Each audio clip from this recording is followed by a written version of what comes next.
வணக்கங்க. இன்னைக்கு பொங்கல் திருநாள். அப்படின்னா தை பிறக்குது.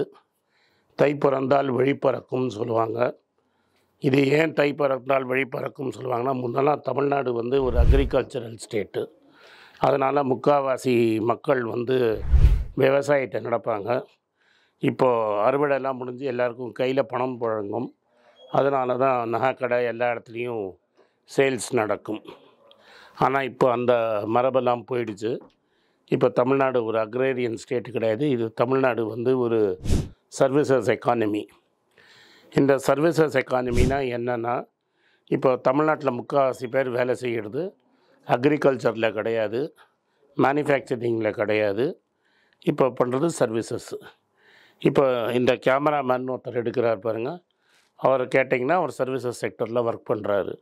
இந்த வீடியோவை எடிட் பண்ணுறவரும் சர்வீசஸ் செக்டரில் ஒர்க் பண்ணுறாங்க. நான் ஸ்டாக் மார்க்கெட் பற்றி பேசுகிறேன்.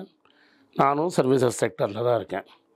உங்கள் புரோக்கரும் சர்வீசஸ் செக்டரில் தான் இருக்கிறாரு. உங்கள் ஸ்கூல், காலேஜு, டியூஷன் டீச்சிங் இவங்க இருக்கிறதெல்லாம் சர்வீஸ் தான். ஹோட்டல், டூரிசம் இதெல்லாம் சர்வீசஸ். சாஃப்ட்வேர் கம்பெனியும் சர்வீசஸ் தான். ஏன்னா அவங்க ஒரு ப்ராடக்ட் ரெடி பண்ணுறதில்ல, அமெரிக்காவில் இருக்கிற கிளைண்ட்டுக்கு அவங்க வேலை செய்கிறாங்க. ஸோ இந்த சர்வீசஸ்ங்கிறது தான் தமிழ்நாட்டில் major portion of the economy. நீங்கள் பார்த்தீங்கன்னா, இப்போ பக்கத்தில் அப்போலோ ஹாஸ்பிட்டல்லாம் போய் பார்த்தீங்கன்னா, ஹாஸ்பிட்டலில் ட்ரீட்மெண்ட் வந்தவங்கள்லாம் வெஸ்ட் பெங்கால்லேருந்து வருவாங்க. சுற்றி பெங்காலியில் எழுதியிருப்பாங்க. பெங்காலி உணவகம் எல்லாமே இருக்கும். அதே மாதிரி சங்கர் நேத்ராலயா போனீங்கனாலும் எல்லாத்தையும் பெங்காலிலேயே எழுதியிருப்பாங்க. ஏன்னா பெங்கால்லேருந்து இங்கே நிறைய பேர் வராங்க, பங்களாதேஷ்லேருந்தும் நிறைய பேர் வராங்க. டு தட் பாயிண்ட் மெட்ராஸ்லேருந்து டாக்காவுக்கு நேராக ஃப்ளைட் இருக்குது. அப்போனா இது மாதிரி மெடிக்கல் எக்யூப்மெண்ட்டு, கண் வைத்தியம் பார்க்குறதுக்கு பெங்கால்லையோ பங்களாதேஷ்லேயோ இல்லாததுனால தமிழ்நாட்டை தேடி வராங்க. இதனால தான் சொல்கிறேன், தமிழ்நாட்டோட மெயின் எக்கானமி சர்வீசஸ் செக்டர். இது ஏன் தமிழ்நாடு பெரிய சர்வீசஸ் செக்டர் ஆச்சுன்னா, நீங்கள் பின்னாடி போய் காமராஜை பார்க்கணும். தமிழ்நாட்டில் இந்தியாவிலேயே முதல்ல எஜுகேஷனுக்கு படிப்புக்கு மதிப்பு கொடுத்த ஊர் தமிழ்நாடு. 1953 63 வரைக்கும் பெருந்தலைவர் காமராஜர் இங்கே சீஃப் மினிஸ்டராக இருந்தார்.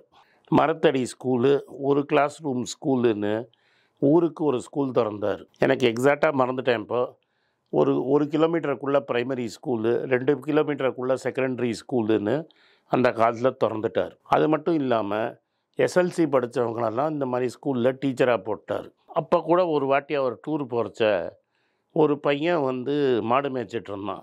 ஏண்டா ஸ்கூலுக்கு போகலன்னா நீ சோறு போடுவியான்னு அவரை பார்த்து கேட்டான். அதனால் வந்தது தான் மத்திய உணவு திட்டம். அது ஆக்சுவலாக ஆரம்பித்தது காமராஜர்.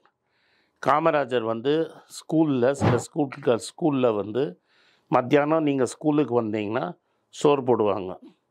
அந்த சோத்துக்காகவே நிறைய பேர் ஸ்கூலுக்கு படித்து பின்னாடி டாக்டர், இன்ஜினியர், வக்கீல் இது மாதிரிலாம் ஆனாங்க. அதனால் 50கள்லேயே தமிழ்நாட்டில் படிப்புங்கிறது ரொம்ப இம்பார்ட்டண்ட்டுன்னு நம்ம மக்களுக்கு தெரிஞ்சிருச்சு. அதனால் நம்ம அதை கான்சன்ட்ரேட் பண்ணோம். தமிழ்நாட்டில் இன்னொன்று விஷயம் பண்ணார்.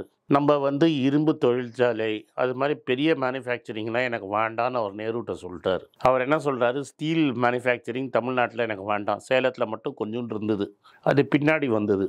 அவர் என்ன சொன்னார்னா, எனக்கு இந்த இரும்புலேருந்து தயாரிக்கக்கூடிய ப்ராடக்ட்ஸ் தான் வேணும் அப்படின்னு சொன்னார். அப்போனா என்ன பண்ணுவாங்கன்னா, அம்பத்தூர், கிண்டி இது மாதிரி இடத்தெல்லாம் அவர் தான் சிறு தொழிலுக்கு அவர் ரொம்ப இம்பார்ட்டன்ஸ் கொடுத்தார். சிறு தொழிலுக்கு இம்பார்ட்டன்ஸ் கொடுத்ததுனால பெரிய கார்ப்பரேட் கம்பெனியோட சிறு தொழில் தான் நிறைய பேருக்கு வேலை வாய்ப்பு கொடுக்கும். அந்த வேலை வாய்ப்பு கொடுத்ததுனால நம்ம மேனுஃபேக்சரிங்லேயும் மற்ற ஊருக்கெல்லாம் முன்னாடியே நம்ம ஊர் பெரிய மேனுஃபேக்சரிங் பேஸ்ன்னு வந்துடுச்சு. கோயம்புத்தூரில் ஃபவுண்ட்ரி இது மாதிரி ஒரு ஊரும் ஒரு ஃபேமஸ் ஆகிடுச்சு. திருப்பூர்னா பனியன், ஈரோடுனா துணி, இது மாதிரி நீங்கள் ஒரு திண்டுக்கல் பூட்டு, ஆம்பூர் வாணியம்பாடினா லெதர், இதுக்கெல்லாம் அவர் ரொம்ப பார்க்கு அது இதுன்னு பண்ணி சிறு தொழிலுக்கு முக்கியத்துவம் கொடுத்தாரு. மெட்ராஸில் ஒரு பெரிய கார் கம்பெனி அம்பாசிடர் இருந்தாலும் அவர் காருக்கு காம்பனன்ட்ஸ் தயாரிக்கிற தொழிலை தமிழ்நாட்டில் செட் பண்ணணும்னு நினச்சார். அதனால் டிவிஎஸ், ராணே மாதிரி இவங்களுக்கெல்லாம் அவர் நிறைய இம்பார்ட்டன்ஸ் கொடுத்தாரு. அதனால் நம்ம கார் ஃபுல்லாக தயாரிக்கிறதோட ஆட்டோ காம்பனன்ட்ஸில் தமிழ்நாடு ஒரு பெரிய பொசிஷனில் வந்துருச்சு. அதனால் மற்றவங்கள்லாம் விவசாயம் பண்ணுறச்சியே நம்மளை பசங்களை படிக்க வச்சு சிறு தொழிலுக்கு கொண்டு வந்தது காமராஜ் காலத்திலே வந்துருச்சு. அவர்கிட்ட இண்டஸ்ட்ரி மினிஸ்டராக இருந்தது ஆர் வெங்கட்ராமன் ஒருத்தர். அவர் கிண்டி எஸ்டேட் வாசலில் பார்த்தீங்கன்னா அவரை பேரை சொல்லி ஆர்வி இன்ஸ்டியூட் அப்படின்னு ஒன்று போட்டு வச்சுருப்பாங்க. அவர் தான் முதல்ல ஸ்மால் ஸ்கேல் இண்டஸ்ட்ரி அப்படின்னு கிண்டியில் முதல்ல அந்த ஏரியாவை பிளாக் பண்ணி ஸ்மால் ஸ்கேல் இண்டஸ்ட்ரியை ஆரம்பித்தாங்க. இப்போ இன்றைக்கி அந்த ஏரியாவில் இண்டஸ்ட்ரி இல்லாமல் இன்றைக்கி அது சர்வீசஸ் ஹாட்ஸ்பாட்டாக மாறிடுச்சு. ஈக்காட்நாங்கல் சைட்லேயும் ஒரு என்ட்ரன்ஸ் இருக்கும். நீங்கள் பார்த்தீங்கன்னா இன்னொரு சுவாரஸ்யமான கதை தமிழ்நாடு எப்படி முன்னேறிச்சுன்னு. பிஹெச்இஎல்ல நேரு ஆரம்பித்த போது ஸ்வீடன்லேருந்து ஒரு கம்பெனியை கூப்பிட்டு அவங்களோட ஜாயிண்ட் வெஞ்சர் பண்ண ஆரம்பித்தாங்க. அந்த பிஸ்னஸ் எப்படியும் எனக்கு வேணும், அந்த பிஸ்னஸ் வந்தால் தான் திருச்சி மாநகரம் தமிழ்நாட்டில் ஒரு மாநகரம் பெருசாகும். அது பின்னாடி திருச்சி ஆகிடுச்சு. ஒரு பெரிய மாநகரம் டெவலப் ஆகுங்கிறதுனால சென்னைக்கு ஈக்குவலாக டெவலப் ஆகுங்கிறதுக்காக அவர் ரொம்ப ட்ரை பண்ணார். சி சுப்பிரமணியமையும் ஆர் வெங்கட்ராமனையும் அவங்களோட சுற்றுங்க, எங்கேயாவது நிலம் கிடச்சா உடனே புக் பண்ணுங்க அப்படின்னு சொன்னாங்க.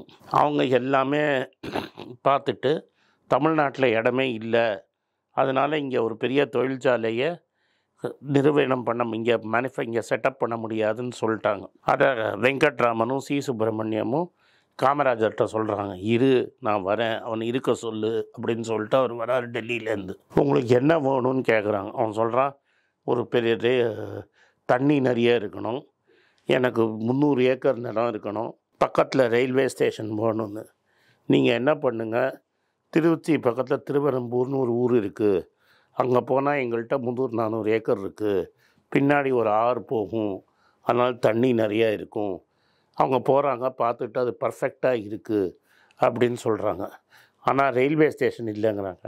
பக்கத்தில் திருச்சி ஜங்ஷன் இருக்குது, நான் ரயில்வே மினிஸ்டர்கிட்ட சொல்கிறேன், அவன் 10 கிலோமீட்டர் இழுத்து விடுவான் அப்படின்னு சொல்லி ஆரம்பித்தது தான் பிஹெச்எல். அவங்க கேட்டதோட டபுள் படங்கு லேண்டை கொடுத்து திருச்சியில் பிஹெச்எல்லை கொண்டு வந்தார். இது ஏன் முக்கியம்னா, பிஹெச்எல் முக்கியம் கிடையாது. பிஹெச்எல் பக்கத்தில் இன்றைக்கி அது போண்டி ஆகிடுச்சு. இந்த ஆட்சியில் பெடாஸ் அப்படின்னு ஒரு பெரிய நிறுவனம் இருந்தது. அது சிறு தொழில் பிஹெச்எல் நிறைய ஆன்சிலரி இண்டஸ்ட்ரியை டெவலப் பண்ணாங்க.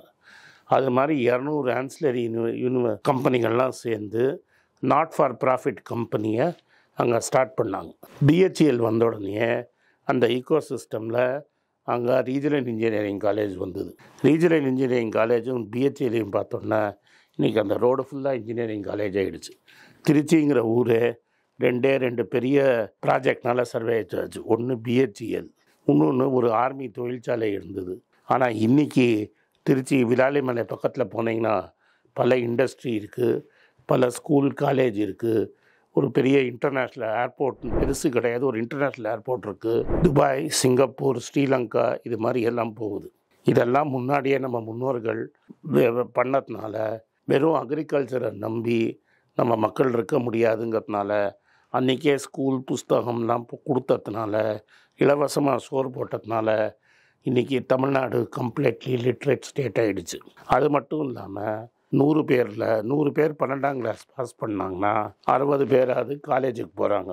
அதனால் நம்மளோட ஒர்க்கிங் ஃபோர்ஸு ரொம்ப திறமைசாலி ஆகிடுச்சு. சர்வீசஸ் பிஸ்னஸ் பண்ணுறது ஈஸி கிடையாது. நிறைய டாக்டர் வேணும், டாக்டர் மட்டும் இருந்தால் போகாது, மெடிக்கல் டெக்னீஷியன் வேணும், நர்ஸ் வேணும். தமிழ்நாட்டில் இருக்கிற நர்ஸுங்க உலகம் ஃபுல்லாக ஃபேமஸாக இருக்கிறாங்க. இதுக்கெல்லாம் 70 வருஷத்துக்கு முன்னாடி விதை போட்டதுனால இன்றைக்கி தமிழ்நாடு ஒரு பெரிய சர்வீசஸ் இண்டஸ்ட்ரியாக இருக்குது, ஒரு பெரிய மேனுஃபேக்சரிங் பவர் ஹவுஸாக இருக்குது. இன்றைக்கி $1 trillion எக்கானமியை பற்றி நம்மளால் கனவு காண்ட முடியுது. நம்ம எங்கேருந்து வந்தோங்கிறத நம்ம மறந்துடக்கூடாது. இந்த திருநாளில் அக்ரிகல்ச்சர் இருந்தது. 80 வருஷத்தில் அதே பாலிசியை எல்லா கவர்மெண்ட்டும் கண்டினியூ பண்ணிச்சு. காமராஜுக்கு அப்புறம் வந்த எல்லா கட்சிகளும் படிப்பு கொடுத்த முக்கியத்தை கொடுத்துக்கிட்டே இருந்தாங்க. அதனால தான் இன்றைக்கி தமிழ்நாடு இவ்வளோ வல்லரசாக இந்தியாவுக்குள்ளேயே முதல் 2-3 மாநிலத்தில் இருக்குது. இன்றைக்கி பொங்கலில் இந்த 70 வருஷத்தை திரும்பி பார்ப்போம். நன்றி, வணக்கம்.